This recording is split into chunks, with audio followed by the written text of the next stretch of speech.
Ministrisë Drejtësisë. Pse Edhe duhet jetë në varësit e varësi? narkot të shtetit. Absolutisht. Tani këtu bie karta morale e opozitës, këto nuk bëjnë opozitë, këto ruajnë interesat personale, këto janë të gjithë të punësuar majtas djastas dhe janë të gjithë shumë rregull me kuletën e tyre. Aman, demokratët paguajnë pasojat. Alisja, para se të kaloj tek pyetja e radhës, do doja të falenderoja secilin prej teleshikuesve që na ndjek live në këto momente, që është shpërndan në live-in në diaspor, por edhe në Shqipëri, por dhe mund të komentojë dhe t'japi opinionet e veta, mendimet e veta mbi ngjarjet dhe do të thoja mbi situatat konkrete, në fakt, çfarë po ndodh konkretisht dhe se si do të vazhdoj kjo betejë politike, por dhe mund të adresohen duke na shkruar në emailin ton, por dhe duke na dhënë ide për tema apo intervista të caktuara. Do doja në fakt të rikthesha përsëri Alesia tek ajo se çfarë po ndodh në kampin e mazhorancë. Erion Velia i sot është pasekurave, disa thonë e shiti Rama, disa thonë e kapi drejtësia, disa thonë lëreni që të flasi në Këshillin Bashkiak, ish deputeti i PD-s Dash Sula ka bërë një analizë dhe ka thënë ndër të tjera që nëse ai do vinte në Këshillin Bashkiak, atëherë ai do mbrojë. Çfarë ndodh konkretisht? Atëherë është një procedurë e cila mund të komentohet në dy anë. Ana parë është që të japim veston edhe mirëbesimin kryeministrit që Tirana ka shumë punë dhe te këto punë i duhet një menaxher i mirë, siç ishte Erion Velia në rastin konkret, dhe duke parë kausin që mund të jetë bërë, e shef nevojshme që këtë pushtet ta delegoj diku tjetër, pasi nuk e përballon dot fluksin. Nga ana e dytë mund të jetë edhe një goditje që Erion Velia si është bërë nga klane brenda për brenda Partisë Socialiste për ta eliminuar politikisht.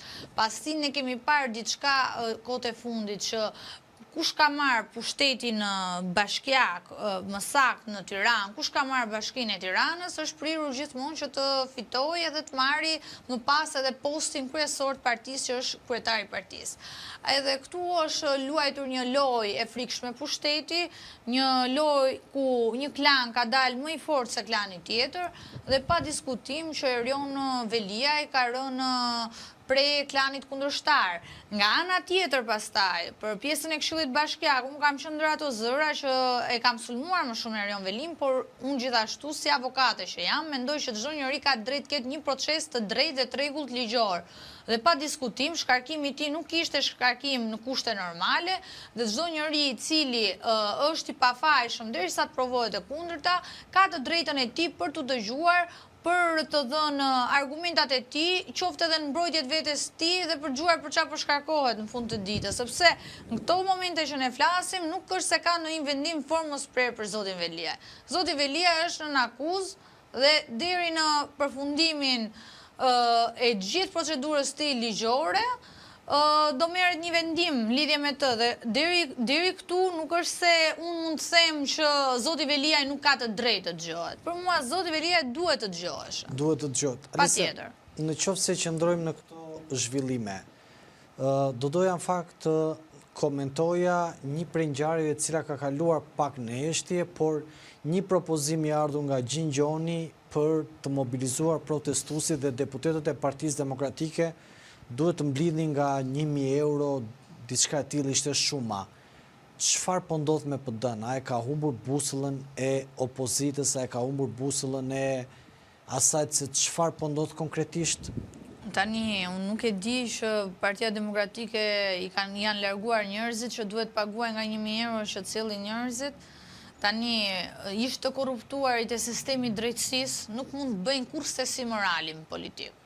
Me këtë e nis dhe me këtë e mbyll të diskutim. Gjingjoni është një individ i cili ka dalë i korruptuar nga sistemi drejtësisë. Nuk mund të bëjë moralin në parlament.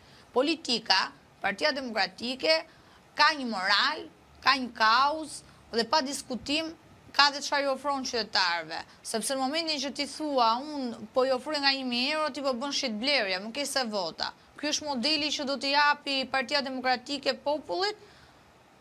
Kështu e ka fituar Gjingjoni mandatin Lezhë, duke hedhur këto 1.000 euro? Ku i ka gjetur këto lekë Gjingjoni? Thot nga rroga e vetaj tani, ata marrin rrogën 3. Po nga 1.000 euro për person do japin.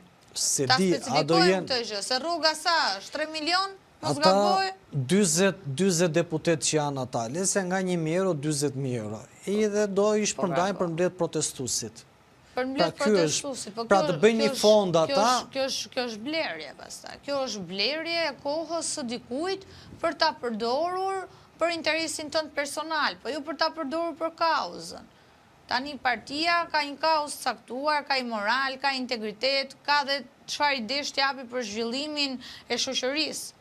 Tani, nëse zhvillimi i shoqërisë është unë paguaj ty për kohën dhe minutën tënde, po mua nuk më intereson kauza dhe unë nuk jam qendrestar, atëherë kjo kauzë nuk vlen. Atëherë kjo kauzë nuk përfaqëson qytetarët, por interesin personal të dikujt ose interesin politik të dikujt, siç është Gjingjoni, që siç blen sot këto protestuesët nga 1.000 euro për qëndruar, nesër mund të blej ca gjëra tjera për të firmosur nëse vin pushtet me këtë shokun e vet ose me atë kushuririn e vet. Ky është modeli politik që ne duam t'i ofrojmë shqiptarëve, shitblerjen. Apo duhet t'japim një vizion. Kjo është arsyeja pse PD-ja nuk vjen pushtet. Kjo është arsyeja që individ si Gjingjoni i zëjnë vendin demokratëve të ndershëm dhe thjesht. Ky është modeli si paguhen për dalë më të votuarit në qarkun ku dolën, sepse këto nuk kanë ç'a ofrojnë përveç paras. Këto nuk kanë integritet, këto nuk kanë luftuar për kauzat dhe këto nuk përfaqësojnë demokratët. Më thuaj një arritje që ka bërë ky zotëria që ofron nga 1.000 euro. 1.000 euro, sot njerëzit punon një familje dhe nuk i mbledh dot deri në fund të muajit. Ky ofron nga 1.000 euro sikur nuk shën nga asgjë. Kush është burimi i parave të këtij zotërisë? Këto dhe të tjera pastaj ngelen për të diskutuar. Pra aman, në pamje të parë, është një gjë jashtëzakonisht e shëmtuar që ti duhet të ofrosh lek protestuesve për të qëndruar. Ti blen kohën për një interes personal, por ti tregon që nuk e qëndrestar të kauzave. Sa ato persona që do i vinë Gjingjonit për lek, do t'i shkojnë dhe palës tjetër për lek. Dhe kjo nuk është model. Pra një pazar. Po pa tjetër, kemi nxjerrë në shitje, është si ankante. Kemi ankant, ti ofron 1.000, unë ofroj 2. Pastaj ti ofron 3, po unë them 4 dhe këtu mbyllet ankante. Po, se gjithmonë ofron më Sepse shumë gjithmonë ai ti. që do ofrohet më shumë, do fitoj, pa diskutim. Jo, unë nuk ofroj më shumë, se unë jam në opozit. Jo, në kontekstin e... Në kontekstin, Gjingjoni ofron të pa fund edhe pse është në opozit. Po tani nga që kanë bërë lekët nga sistemi korruptuar dhe kalbur i drejtësisë, nuk e ka problem 1.000, ai mund t'japi dhe 1 milion euro, varet deri ku shkojnë shifrat e tij, patjetër, varet.